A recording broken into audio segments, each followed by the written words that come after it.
Welcome to Manu Forti Ministries presents Common Genius, Uncommon Destiny. I'm your host, Reggie Key, and today we are doing something a little different. For the first time ever, we are interviewing an actual married couple. That's why there's two people on the screen instead of just one. These are the McGregors, Daniel and Tina. Thank you so much for being on the show. How are y'all doing? Doing well, Reggie. Doing good. Doing well. Doing good. That's all right. That's good to hear. So you all, we're going to walk through some things. If you heard the title of the workshop, it's the title of the last book that I came out with, and it's relating to this idea of genius and how genius not only exists in individuals, but it even exists in the married couple, the married couple's existence, because of course, as we kind of said before we started, two become one flesh. And even the things that Tina has that Daniel lacks, and the things that Daniel has that Tina lacks, you come together and you complement one another as this new entity, as this new being, as far as God sees it in his covenant. And he has some things that he has tasked you all and purposed you all to do together. And so the thing that you're meant to do together, I want to say that it is an element of genius that has not been seen before in the world from your perspective. And so with that, my first question to you both, and you can answer this individually, is, do you see yourself as a genius? Ladies first. Okay. I do in different areas of my life and different kind of, I hate to say it, expertise that I have. Don't hate to say it. That's good. Yeah. Definitely a genius in my ability to teach young children. I'm a teacher. I teach history and computers. So I feel like I'm a genius in teaching children kindergarten to fifth grade. I don't think I'm a genius teaching above fifth grade, but yeah, so that's just kind of how I feel. Cool. Daniel, what say you? I do not see myself as a genius. What I do see myself as is an innovator and one who looks at problems and kind of comes up with innovative solutions to those issues, and who speaks passionately to things that he believes in strongly. I would agree with that in the conversations that we've had. So I hear something already very early on, because I hear the teaching aspect that Tina has and the innovation aspect that Daniel has. And I hope to bring those two together and show you some things that I know you already have cooking up that show that this is melding together and is in fact tapping into this genius potential that we all have. So I want to talk a little bit about, Tina, your response, because I like what you said. You was like, well, I'm a genius in certain fields. A genius is not someone who excels and innovates and understands everything. Mm-hmm. Like there are one guy that I interviewed very early on in this process, this series, he said, I have zeros and nines. And he was like, the nines are the place that I excel at. I'm a subject matter expert in the nines. And he's like, I'll never rate myself at a 10, because when you give yourself a 10, you get complacent. Mm-hmm. And he's like, there's always room to improve in the things that I do well. But he was like, there's some stuff that I just zeros. I do not have any knowledge or expertise in that. And that's okay. It's very good to know that there are elements, that there are different categories to the genius. That's very much what this workshop is about. And then as far as Daniel, your response saying like, hey, I don't think I'm a genius, but I'm an innovator. There is, I think that when I heard you hesitated when I asked the question to you. And I think that hesitancy is in a lot of people because we've trained ourselves to be humble and to have humility and to not let hubris take us over, pride, to go out saying, we don't want to be like Wile E. Coyote. Like first time you introduce somebody, Wile E. Coyote, super genius. Like that's who I am, right? So we try to taper that back, and it's good to taper it back. I mean, I watched this documentary on Kanye, and they spelled genius phonetically. It's called Genius, and there's about a three-part documentary on Kanye West. And he has no problem telling you that he's a genius and that he's trying to take over the world, right? Like thinking in the brain style. But he came up against this one rapper whose name is Rhymefest. Rhymefest actually penned a lot of the Jesus Walks song that came out a couple of years back. And Rhymefest was like, you can't call yourself a genius. You can't do that. He was like, you have to, somebody else has to see what you're doing and then allocate that word to you. You can't call yourself that. And Kanye was like, why not? Right. So there's a balance between that. Hey, you can't say that. And the other side of the spectrum that says, I'm going to say it to anybody who will listen. Right. Because just as readily as we can respond to our names, to me, we have to be able to respond to understanding and realizing that this is something that God has put up here and in here that he didn't give to anybody else. And what the Bible calls that, actually, the world calls it genius, but the Bible in 1 Corinthians 2:16 calls it the mind of Christ. And so any newborn believer, any reborn believer has access to the mind of Christ simply because they are part of the body of Christ, right? And so every part of our body communicates and corresponds and has access to this right here, the mind, the brain. And so all I'm saying with this genius that I'm saying that I see that each of you has is that you have access to the mind of Christ, where the witty inventions are created, where words of wisdom, where words of knowledge are given and bestowed to us to help us do something in the world that God is looking at like, somebody, I need to have somebody that can address this issue that I see in the world. And everybody, especially the newborn, I don't want to keep saying newborn today, the reborn believers have access to that. And so I'm gonna pause for a second. What y'all think about that definition, that approach to genius?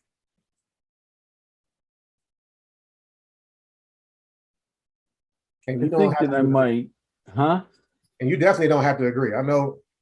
Yeah, I'm not sure that genius or the mind of Christ is one thing. If we're talking biblically, I think the more appropriate or biblical categories is calling. Okay. In that the Bible definitely calls out individuals with a unique calling. And that in that calling, there is a specific task, specific identity, role, time in which that person is called to, and I think maybe that's a firmer biblical model, because again, I think, when we talk about mind, we're talking about, at least in my conception of it, and I have to go back to the Greek, would be the intellect, the wisdom, rather than the being. And I think calling is much more connected to the notion of genius in who we are as beings in the world. Okay. All right. I can work with that. Tina. Yeah. I'm more practical and thinking of like genius, and like, I agree with you, Reggie, like the mind of Christ, of saying, okay, you know what? You have the mind of Christ, so you go out. I think it's a both and. I don't think it's a or. I think it's a both, Reggie, and you, Daniel. Like, it's a calling and a genius mentality of saying, okay, God, you called me to do this. Now I'm going to go out and work out in it. And then I feel like you become like the genius that you're called to be, and having the mind of Christ. So it's like I feel like it's a whole package. In corporate America, it's called being a subject matter expert, right? You have a skill set, and you have a knowledge, and you have a way of working around a thing and working through a thing and bringing people into it that makes you a subject. People come to you and say, hey, look, I know that you excel in this. I need your expertise. Can you come speak on it? Can you come show us? Can you come lead us in this particular genius or in this particular calling that you have? So moving from that question, this is my second question for you. We're only into the second question, and we're already getting some good conversation. Who comes to mind when you do hear this word genius? First person off the top. I'll go first. Two people come to mind. Well, three. I could add more, but Albert Einstein, for one. J.R.R. Tolkien is the second one that comes to mind. Author of Lord of the Rings, and then you could probably throw in there C.S. Lewis. Yep. The Chronicles of Narnia. Yeah. Yep. And so many other things, but that was like his main thing that he's most known for. Okay. Yeah, and all three demonstrate a very different type of genius, I think. Yes, that's important. We want to definitely pick up on that. So Tina, who comes to your mind? Martin Luther King. Martin Luther King. Yeah. Put the king in there, right? Yeah, All right. Martin Luther King. I just feel like just knowing his story, and as a teacher, I kind of had to know story to teach a story.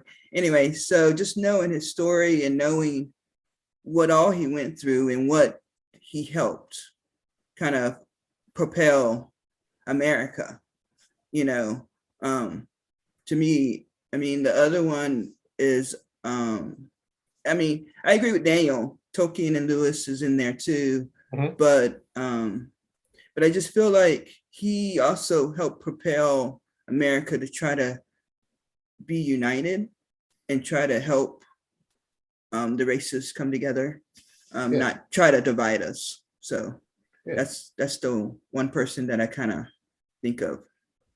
So the universal name that has been said already between the two of you that I hear most times, and I'm not taking anything away from the man, but Albert Einstein is like the number one answer.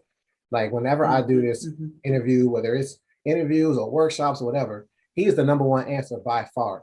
And there's something interesting. There's a dissociation that happens in people's minds when they say Einstein. You ask, you say this word genius, they think of Einstein, who is this beacon of physics, E equals MC squared, theory of relativity, and people say, I don't know what that is. I don't even think I care. So what they do is they immediately say he's a genius, but they disassociate that from themselves. They're like, yeah, that belongs to him and not to me, because I don't have that skill set, that acumen, that understanding of physics on that level. And so, that's not me. And the thing of it is, Einstein, there's a quote that I'm going to say to you both that purportedly comes from Einstein, where he began to understand that people were doing this to themselves. And he said, okay, there are levels to this, there are categories to this. And if you find yourself in the wrong category, you're going to end up denying and disowning the potential that you have to do something great. So you mind if I say the quote to you both? Go ahead. Go ahead. You may have heard it. You being in academia, and you, Tina, being in academia, and Daniel being so well read, you might have heard this quote before. You might be able to tell me like, that's not Einstein. So here we go though. It goes like this. If you judge a fish by how well it can climb a tree, it'll spend its entire life thinking it's stupid. So you're shaking your head. You've heard it, Tina? Yeah, I have. Okay. Daniel, have you heard it before? I have not, but I've heard of similar quotes from different people. Okay. So what does that say to you? How does that hit both of you? Well, I've done some reading in Albert Einstein.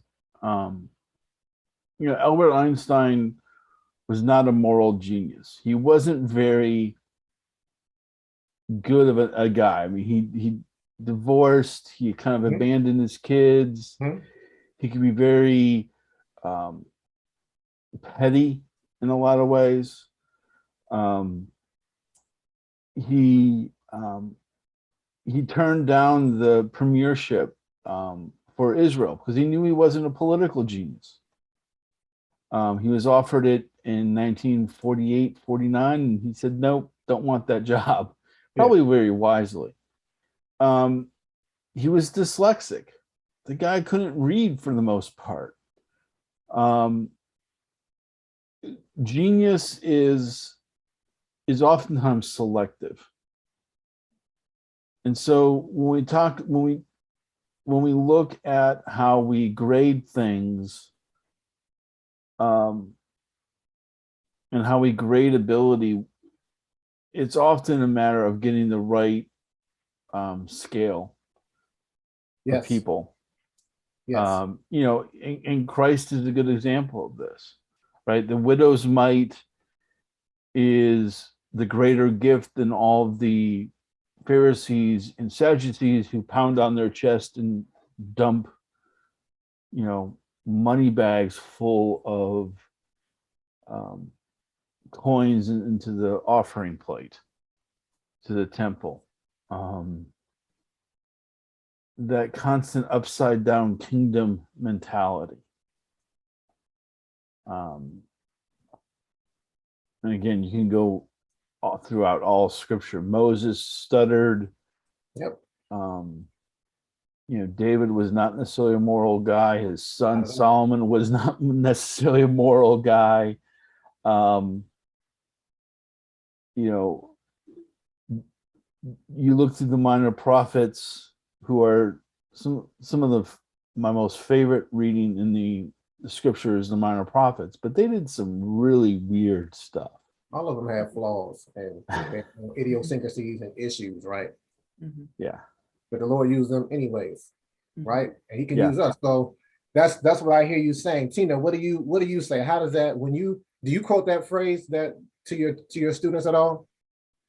No, I use that. I've heard it before, and I use it as a motivator to try to motivate my students. Like, I don't say it to them, but I think in my head, okay, how can I instill in them what God has put, you know, inevitably in their heads, right? Yeah. So I don't try to obviously I don't try to look down on them or talk down on them or anything like that. And even if they talk down on themselves, I'm like, no, that's not no. You know, you have a mind of Christ. You know this, and you are this, and you are smart, and you are, you know, and they're smart in their own way, but you know, I just feel like sometimes I know that words are very important, especially to young children, and that words can affect them for the rest of their life. Absolutely. Just from personal experience, but also just knowing that you can plant seeds, or you can plant seeds that grow and flourish, or you can plant seeds that die and wither. And I rather plant seeds that grow and flourish. And knowing that quote, sometimes I'm like, you know what? I'm just gonna, and I have to think about, sometimes some children are just hard nosed, but I still know that they still need that good seed planted into them, because I may be the only person telling them that. Absolutely. That's where the hard nose comes from, because their environment, where they come from, they're getting these words that are spoken to them that are not edifying, that are not encouraging, that are not comforting, and they get used to that. And I'll give an example of that later on. But the imagery that I think of, and I have an actual, something that I show kids that has the quote on a tree trunk. And in the bottom, in the corner of the tree trunk where the root is, you see this little fish, eyes bugged out, trying to hold on to this tree. And it's like, we know better, because we know that fish don't belong on water. They belong in the, not say on water, they don't belong on the land, they belong in the water, right? Fish are designed to function and prosper in water. They're streamlined, they have gills, and to see something, or to see someone and say, hey, you were designed to do this, and be wrong about it. Like, you were designed to climb this tree, fish. And it's like, no, but if that fish hears it enough times and comprehends it enough times and internalizes it enough time, they will sit there and literally kill themselves trying to do this thing that they told themselves, I'm supposed to do that. Or and when it comes to how we think and this genius capacity that we have, if someone keeps telling them that you have nothing to offer, that you're stupid, that you're X, Y, and Z, that fish will begin to believe it. If nobody else comes along and says, hey, no, you have something different though. I see something different in you. Like you said, they learn differently, right? And because they don't learn, some children don't learn how the school system is set up, that does not mean that they're stupid. That does not mean that they should be, labeled as ADD or ADHD it means that their genius is in another way that they're not being reached, right? Mhm. And so they literally become this fish out of water. Mhm. And we knows what happens when a fish stays out of water long enough, it will die. Mhm. And so what I see around me and a lot of people is a dying genius. And I've been put on this planet. One of the things that I've been put on this planet for is to revive, resuscitate, and resurrect the genius that I see dying in people simply because they haven't been put in the right element. They Mhm. haven't found their right lane. A Mhm. fish's element is water. Einstein was a bear. That dude could climb trees all day. The tree of physics, he mastered that, right? But Mhm. everyone is not meant to do what Einstein did. Everyone is not Mhm. meant to do what Tina does. Everyone is not meant to do what Daniel does, right? Mhm. Everyone is not meant to do what I do. And to judge someone based off of what someone else can do, someone else's capacity, someone else's what they're thriving in, Mhm. harms them if they don't know already, hey, aside from knowing what my name is, I know that I'm a genius in this area. So when you try to pigeonhole me in another area, in another element, I won't allow it because I know where I thrive. Mhm. And so that's where I'm kind of going with this. And even that quote is a powerful reminder of this, what is your element type thing.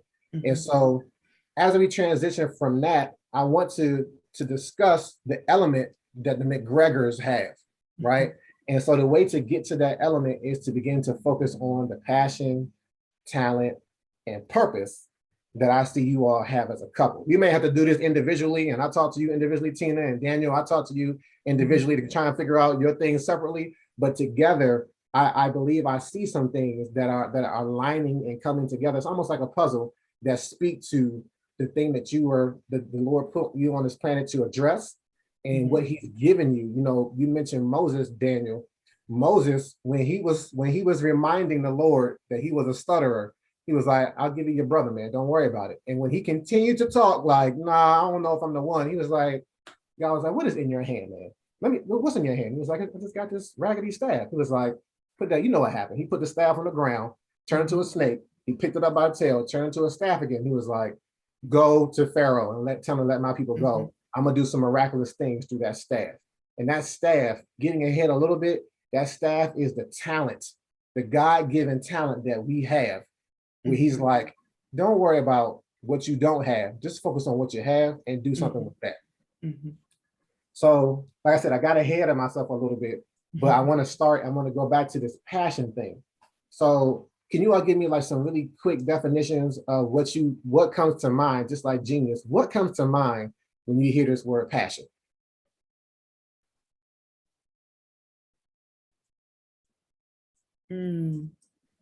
That's a good.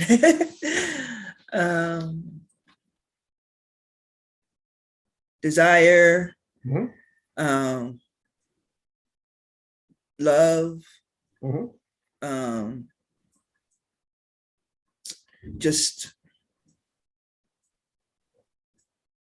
wanting to be better. Okay, these are all good. Daniel, what say you?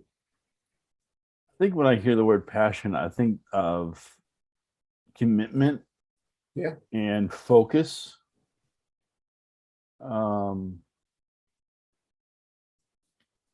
I think of determination. yes. The musician that rehearses and practices 8 hours a day on his instrument. Going back to Tolkien, it's the passion to that he loves languages so much that he creates his own. Right. For the sheer enjoyment of creating and bringing to life something that he values. Good. Hold on to a few of these words that y'all put out there because I'm really about to, if I challenge you on genius, I'm really about to challenge you on passion. All right.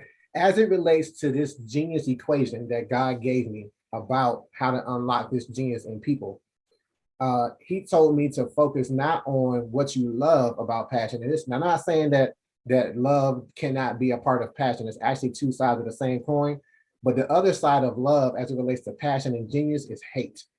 Mhm. And so the Lord began to tell me, like, focus, and how he spoke it to me was through this book. Daniel, I think I've mentioned this book to you once or twice, through this book by Mike Murdoch called The Assignment.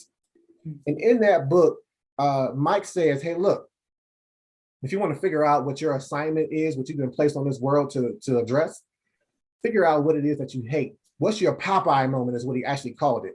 He was like, what's your moment when when Popeye would be getting beat up, and after a while, he would just pull out his spinach. He'd be like, I've had all I can stand. I can't stand no more. Improper grammar and everything. He just pulls out this spinach, cranks it open, and then, like Martin Luther King. I can't believe I just compared Martin Luther King to Popeye. But he would just change the landscape, right? He would just everything would be put upside down. If he was on the bottom, he's now on top. Blue was on the top, now he's on the bottom. Everything. He would just wreck shop and then get his girl, and then the cartoon would be over. But he's like, what's your Popeye moment? What's the thing where you're getting beat up, and then you're like, you know what? Enough is enough, right? And that enough is enough moment is the thing that God has, because there are some things on this earth that grieve God's heart. In fact, it's some things that he hates, not people, it's some things. And we know the overarching thing that God hates is sin and wickedness and disorder that's in his world, because his whole universe that he created has order.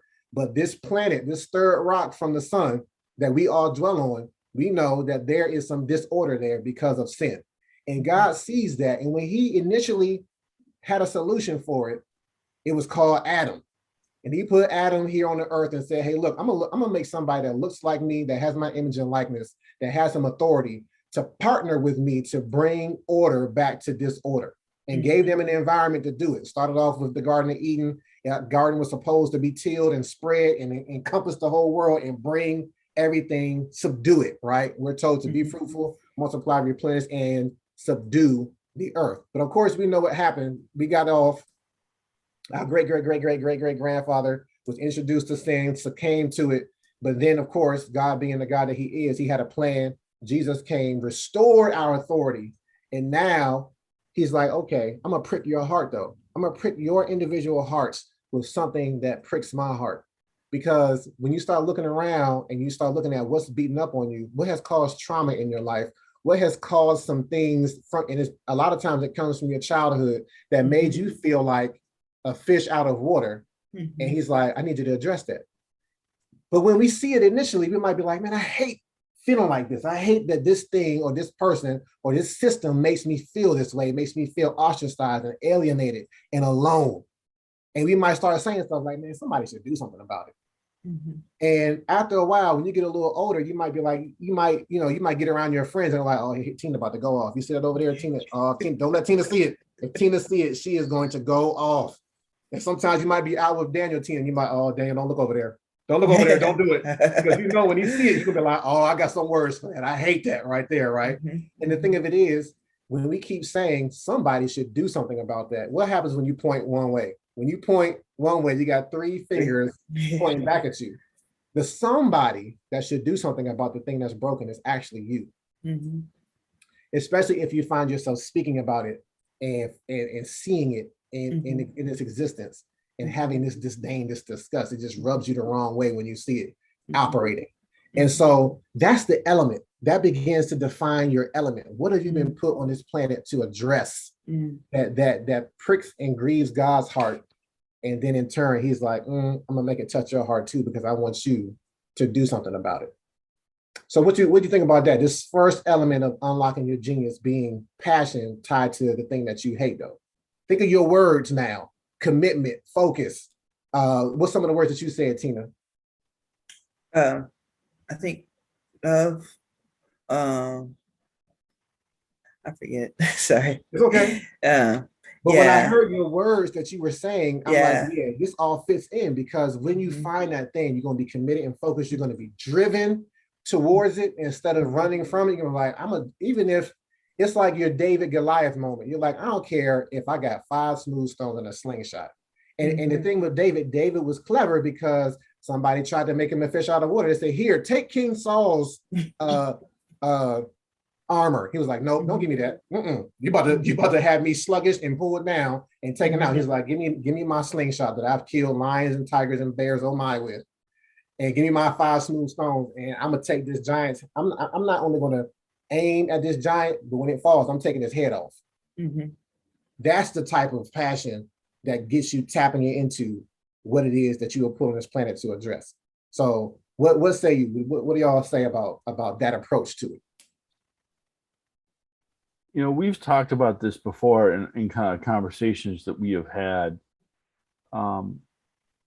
And despite the fact that this guy's now seems kind of problematic, Bill Hybels has the same idea, but he calls it a holy discontent. Yes, that phrase is excellent.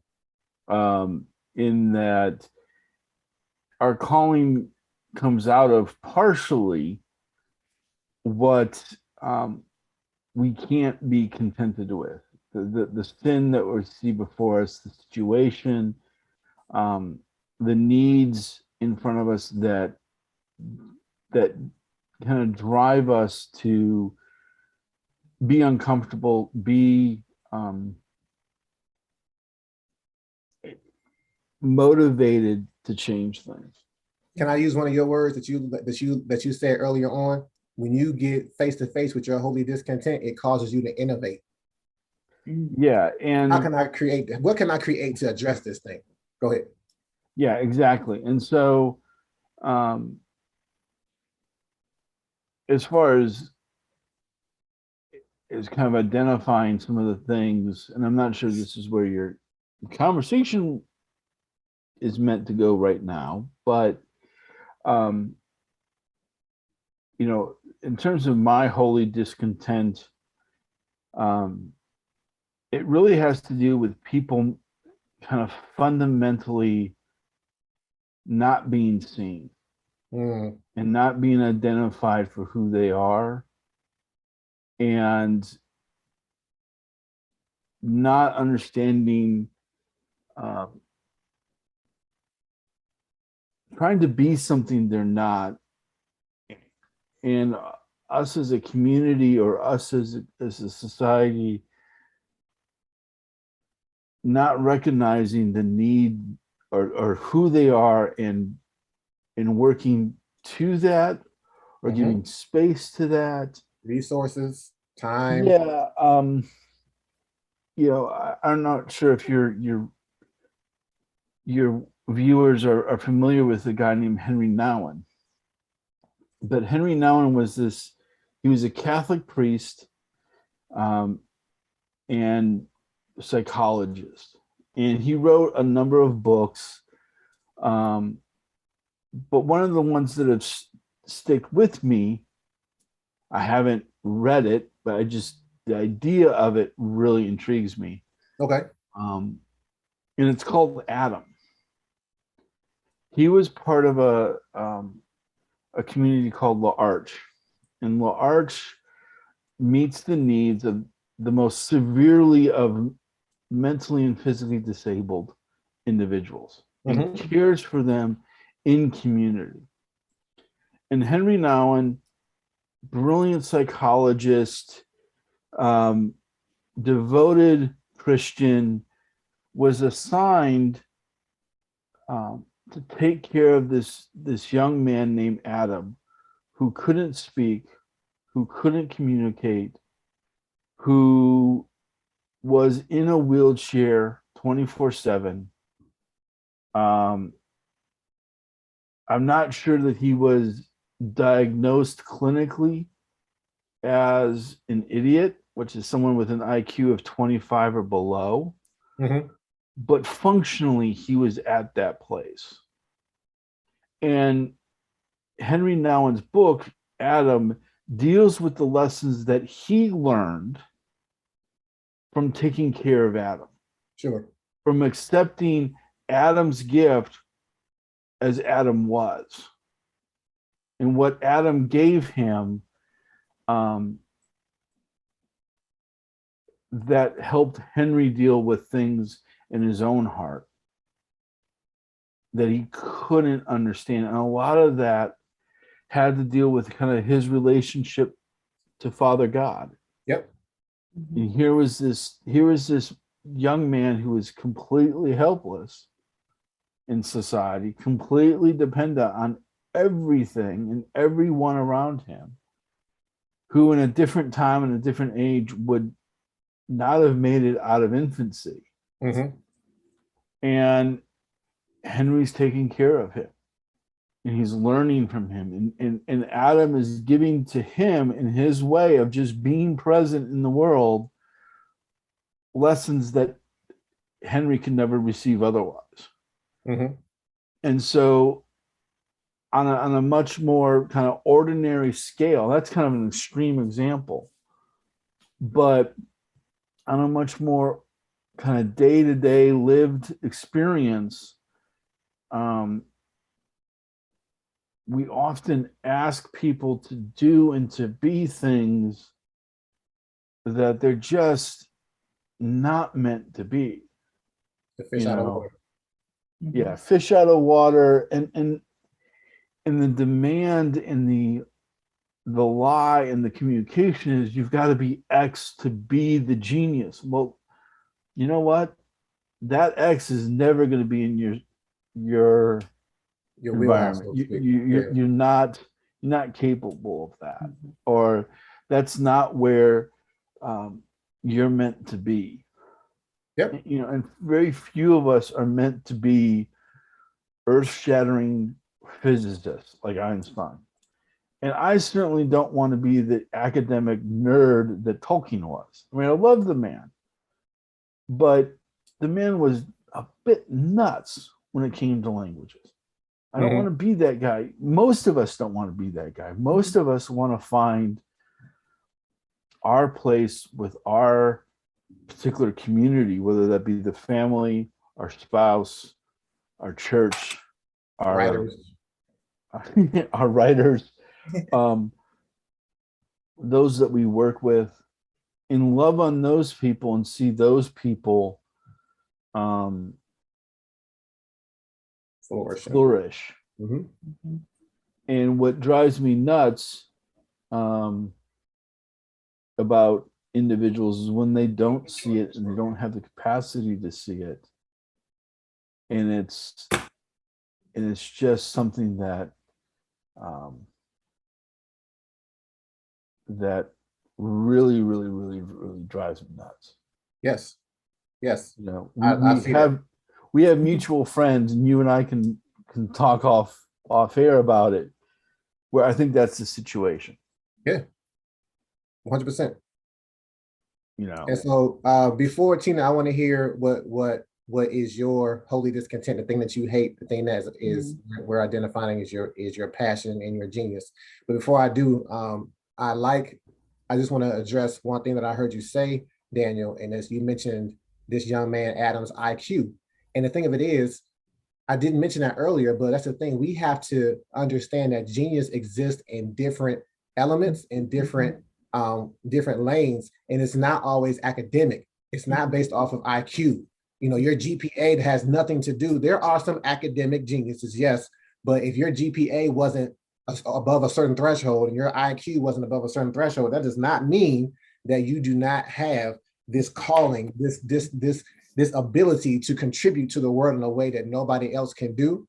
And what I say I'm calling in my book and my workshop, genius.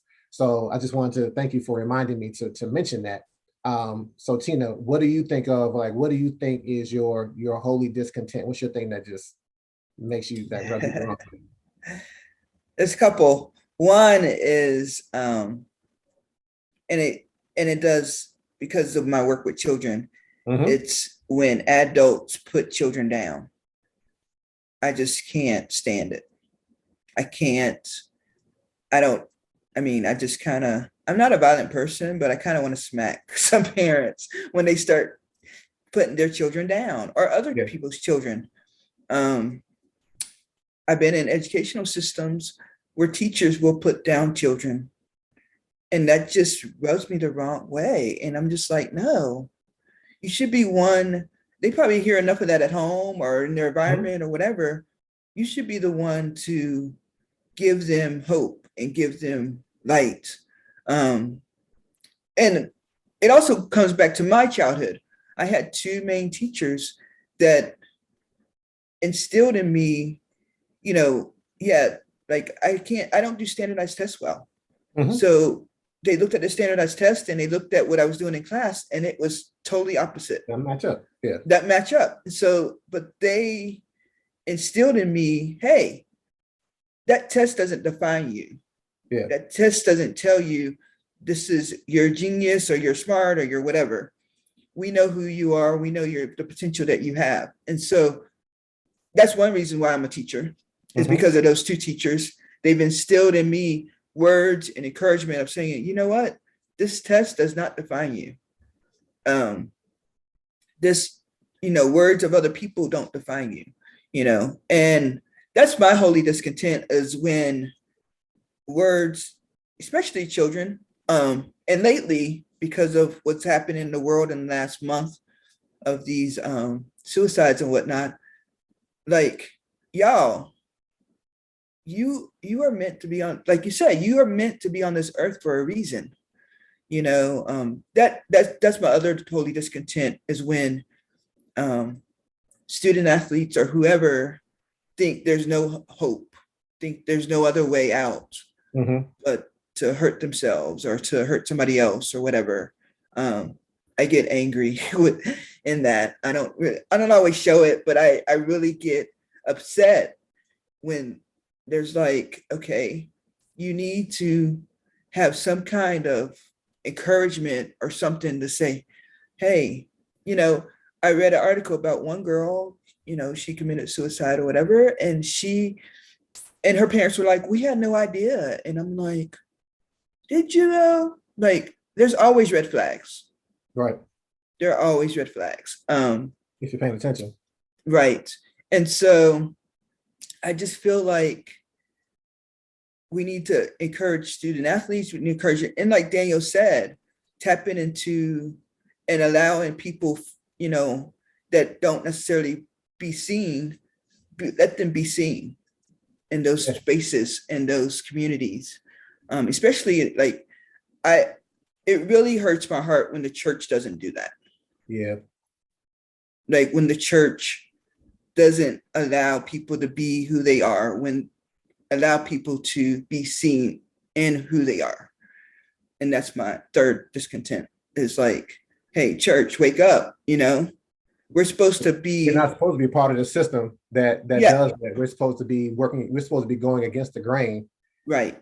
And seeing people as God sees them, speaking to them as he would speak to them, to encourage them. Because I mean, if we don't have the seed within us already, so that when we hear these negative labels and we're like, nope, that's not who I am, then there needs to be someone who can plant that seed, someone who can water, so that God can provide the increase, so that that person can thrive and flourish in an environment where they typically they're not supposed to, right? Like there is a need for people to be able to say, despite everything that's around me, but despite what's being said of me, I know that at the very least, that's why I tell kids, if you know your name, you should be able to say, I am a genius, so that when somebody puts something on you less than that, you be like, nope, that's not who I am. Actually, I believe that I had at the very least this acumen, this thing that makes me unique from anyone else, and anybody who does not speak into that, I will not receive it. Right. And that's why I'm saying, like, if I see that genius dying around me, a lot of times I say, I'm not saying that a person is actually dying, but what you're saying about these people who are taking their own lives is, to me, no one has identified their genius. No one is pouring into it. So they're like, well, I mean, I'm not worth contributing anything to the world anyway, so I might as well just take myself out. Right. And so oftentimes when I say I'm revitalizing and resurrecting genius, it is literally an opportunity to revitalize and resurrect someone who is in that place where they're ready to take themselves out because they don't see where they fit. By and large, what all three of us are talking about in our passions are similar, and it's like this marginalization that happens to a group of people. And it's like, we're all one race. If I have worth, then everyone else has worth, right?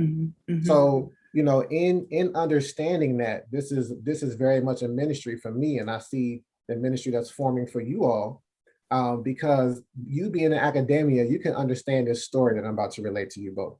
Dan, you may have heard this. You both may have heard it already. Before our hearers and our listeners and our viewers, I'll say this story again. So, in dealing with youth myself, one, I had an opportunity to spend every Friday with about 10 little boys. And these 10 little boys were in third, fourth, and fifth grade. However, they were all placed in one class for the entire day, for the entire year. They were on IEPs. They were on individual education plans, or what we would have called special ed back in the day. And they had all manner of labels put on them that they had begun to accept. You have ADD, you have ADHD, you have an emotional disorder, and because they would have outbursts in class. And so one of the first things I did, and they were hard-nosed, I said, hey, look, you all are geniuses. And it was like, their first reaction was, what are you talking about? Like, man, get out of here with that.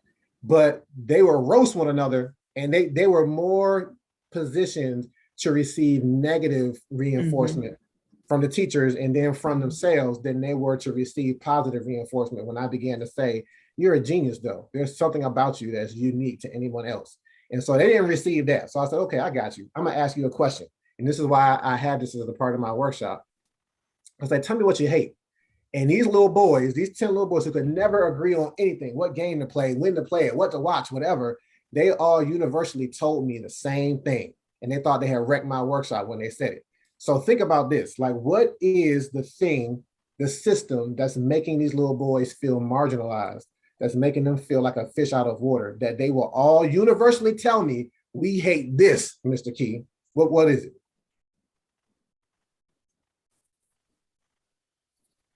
And you don't think about it too hard. Like what system are they in every day that's putting them off the side? School, the public school system. It was like, we hate school, Mr. Key, now what? And I was like, and the teacher's like, oh my gosh. And I'm like, no, let's talk about it. I'm glad you said that. And I was like, actually, I completely empathize with why you would say that. I didn't, say empathize, but I was like, I know, I get why you would say that, because this school system is the thing that's making you feel like you don't belong. This school system is the thing that's that's not trying to cater the educational system to you and your specific needs. And so I started talking to them. I was like, let's talk for a second. I was like, that there's 8 different learning styles? And of course they're like, no. And I'm like, well, guess what? The school, by and large, for the most part, only really addresses 3. The logic left brain thinker, the visual thinker or learner, and the auditory learner. And if you don't think by one of those 3 ways, then you're going to be like, it's going to be lost in translation. All this information that you're meant to process and receive and learn and regurgitate, you're going to be like, I don't understand anything that you're saying right now. And yeah, you're going to have an emotional outburst. If day after day, you go into this school setting and somebody is literally, it's like going in and somebody's speaking Spanish to you all day. And you're like, I have no idea what you're saying. And then having the nerve to tell you don't belong because you're not speaking this language and getting this information. And so I was like, you're probably like a kinesthetic learner, someone who has to move around when they learn. You're probably not a good practical test taker because that's left brain and you're a creative thinker, right? You're probably expeditionary or exploratory, meaning you have to work with your hands and somebody's telling you like, no, keep your hands to yourself. Don't touch that, right? And so you're trying to manifest your learning style in an environment that's telling you like, no, that's not how you learn. And so I told them, I was like, that's the thing that you hate, but guess what? That's also the thing that makes you a future educator. And it was like, what? I was like, oh, no, back away. Like, let's talk about it. I was like, if once you understand what your learning style is, instead of running away from the system, if you run towards it and get your education and turn your learning style into a teaching style, now you're going to reach other people who have the same learning style as you, and they're going to feel like they belong. And then if we stop marginalizing the solution and involving the different learning styles into the school system, now the school system can get restructured, and so that within a grade level, you have one teacher for every learning style represented, so that then you can put those students in with the same learning style of the teacher. And now their teaching style and learning style matches up, and now we can truly say that no child is left behind. Like, that's revolutionary thinking, but it's like, it's the way to go. And it's not just school systems. Every industry that's in the world has these type of problems that can be solved once somebody understands that, hey, the thing that drives me, that I'm passionate about, the thing that I hate, the only discontent that I have is meant to address a system or a problem or an issue that's broken in the world. And it's never like a small thing. It's always the thing that really gets us and irks us it's like it permeates a lot of stuff when we look at it, and it's big. And we won't care though, because that passion will drive you like, man, I don't care if I got to knock off a little bit at a time or if I take a chunk of it off, I'm going to go after it though. And then you can't stop me from it. I'm focused, I'm committed, I'm driven to address this thing in the manner in which I have been put on this planet to do.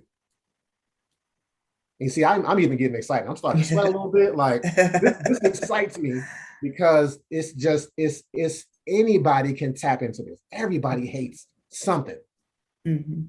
Right. And so, one of the other things that I tell kids, because, I try to make them understand it. I'm like, hey, if you had an assigned chair, and everybody has assigned seats for the most part in school, right?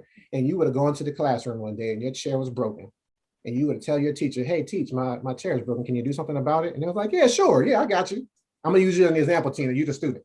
And Tina, you came back the next day and your chair was still broken. You'd be like, nobody going to do nothing about this chair though. And, you try to get a janitor and you try to get people's attention and say, hey, look, this thing is affecting me. My chair is broken. Nobody does anything about it. If that went on for about a week or two or a month, as soon as you come into the classroom, you see that chair broken, what would you say? Man, I hate this chair, right? Or I hate this place, right? And so eventually, if nobody's addressing the chair that's assigned to you, and that's why nobody's really doing anything about it, all the other kids are good. Their chairs are functioning. You might be like, you know what? Let me flip this chair over and see if I can figure out like what's broken with it. And once I figure out what's broken, how can I fix it? And so that transitions us to the talent part. Because remember earlier I said that the talent, what I didn't say earlier is that your talent, your God-given talent is your tool, the thing that is in your hand that you have access to address the thing that's broken in the world. All right. And in truth, that's the whole equation, because your purpose in life is to figure out what your God-given talents or talents are, and then apply them to your God-given passion, the thing that's broken in the world that you hate. And then once you begin to put that puzzle together and see how it fits and see how it comes together, it's like, okay, now I'm operating in a way that nobody can stop me. Nobody can tell me. Like once you know it, you know. You're like, can't nobody tell me that I'm not supposed to do this though.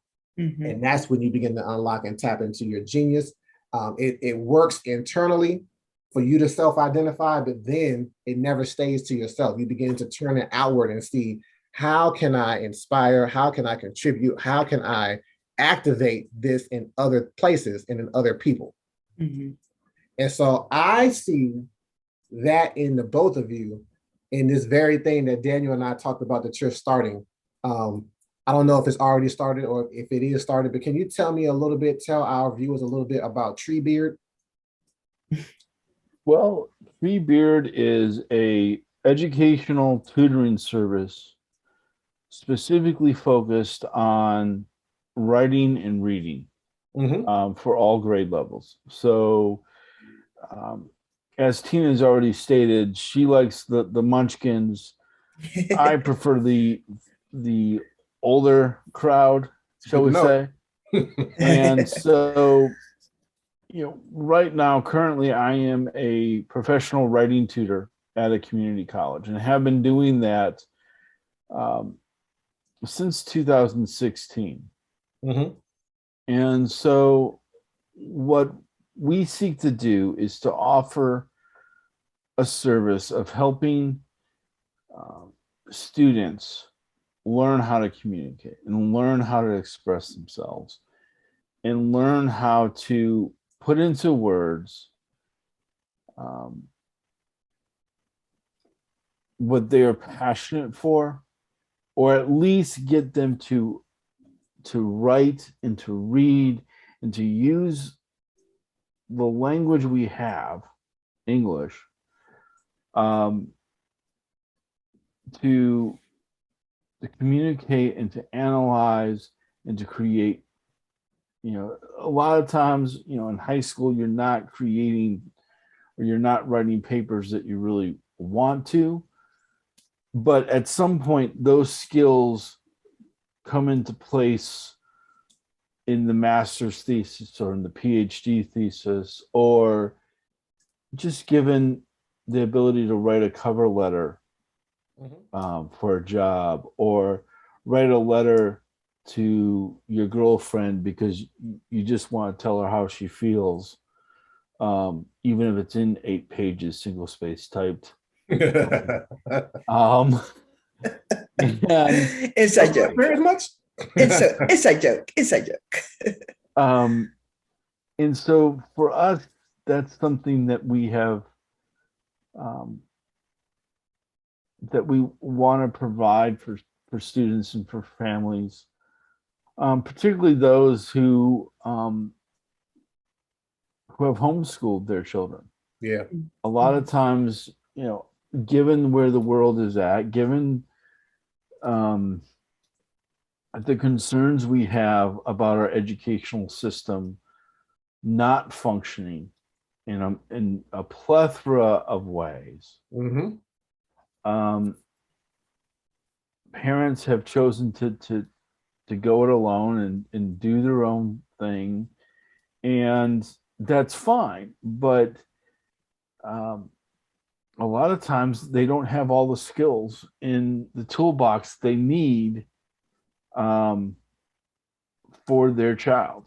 Yeah. And so we want to offer our services for these parents in particular, or individuals in particular, who want to improve and get better. You know what I'm gonna say about that, right? That's genius. I love it. Because it takes what you both do well, your tool, and it addresses, because what's going to happen if somebody doesn't know how to write well, doesn't know how to articulate themselves, they're going to end up not being able to take advantage of the things that, how society works. Society is built around people who are legible, who are literate rather, and who have the ability to express themselves. One of the things that has saddened me with the project that I'm doing right now, where I'm getting these young poets to all get their work into an anthology so that they can then own this book and then sell it for themselves.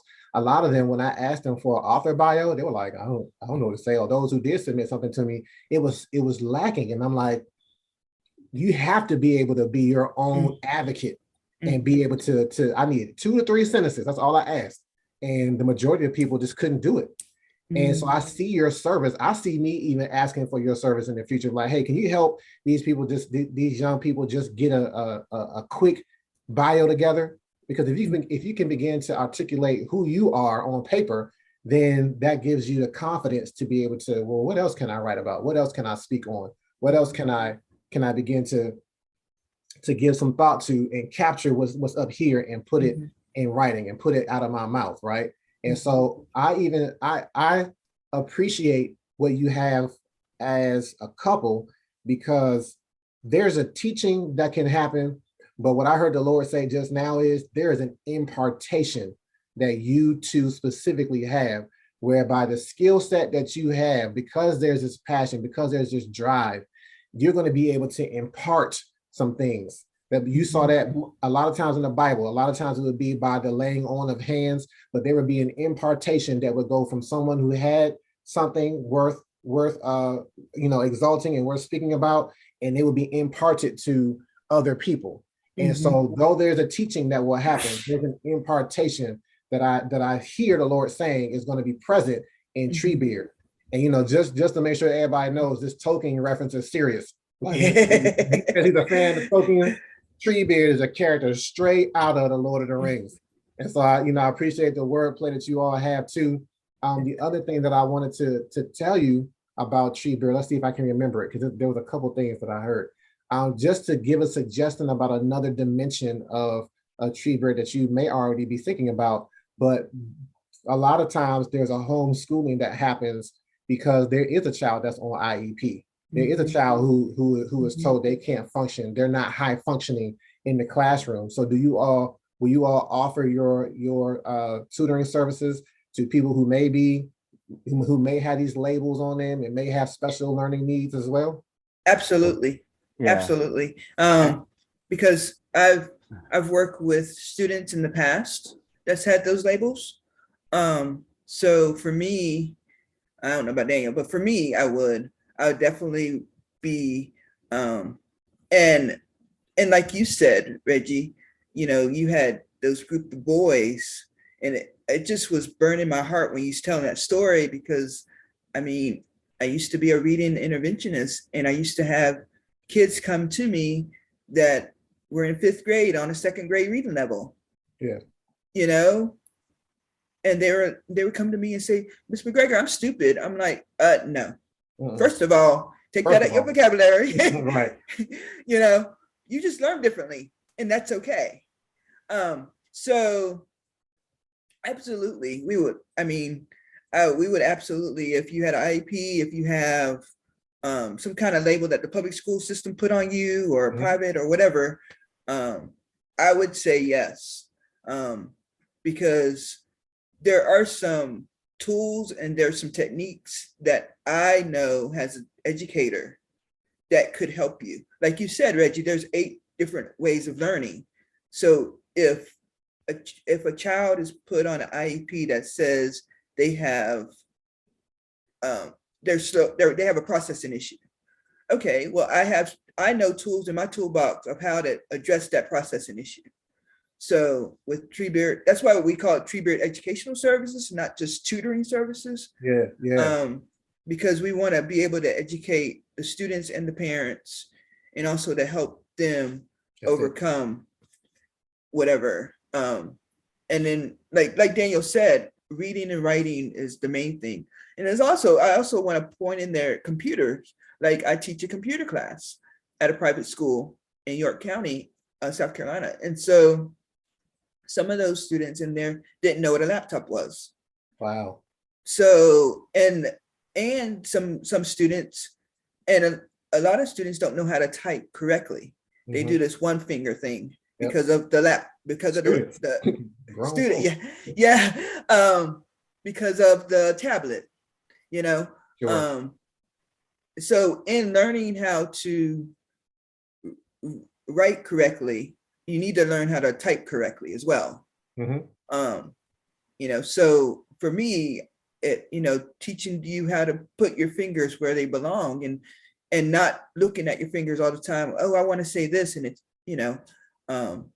or writing a 2-page paper and it's taking 4 hours because you're doing this number. Yeah. A lot of times what you're saying to me reminds me of something. Like, a lot of times what we call genius is not really genius at all. It's just exposure.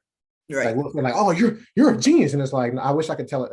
We don't have time, but I would tell a story to you all about just when somebody tried to label me as that when I was younger. Like, you're a genius. I'm like, no, actually it's because I just been exposed to something that you haven't. And I recognize at a young age, like, no, don't try and put that label on me just yet, because it would have been a place of pride and hubris, and it would have put me separate from them. And I was trying to make sure, like, no, don't separate me from you. It's just that, I have seen and heard something that you haven't. That doesn't make me smarter than you. It just means that I've been exposed to something that you haven't. And so, once everybody is exposed, then that leveling out happens. That playing field gets leveled. So we are running out of time. With the little bit of time that we have left, I just want to thank you. There are places that they don't know Treebeard, but they are in desperate need of Treebeard. I can tell you places that I've worked with individually that all the kids are on IEPs, and they have resources and the tutors are there, but the tutors, they don't understand the things, and they don't have the tool set that you all have between the two of you. And I'm excited to see the community receive and embrace what you all are creating, in the same way that I hope you all can receive and embrace the genius that you have in operating in it. So this has been Reggie Key. I'm your host. This has been Manu Forti Ministries presents Common Genius, Uncommon Destiny. And these have been my genius guests, Tina and Daniel McGregor. And it's my uncommon cue to see the genius in you. Thanks for joining us for this week's episode.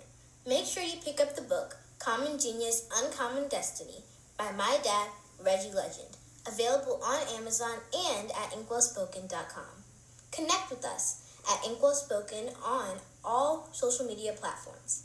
If you enjoy our content, don't forget to like, subscribe, and hit the notification bell so you never miss an upload.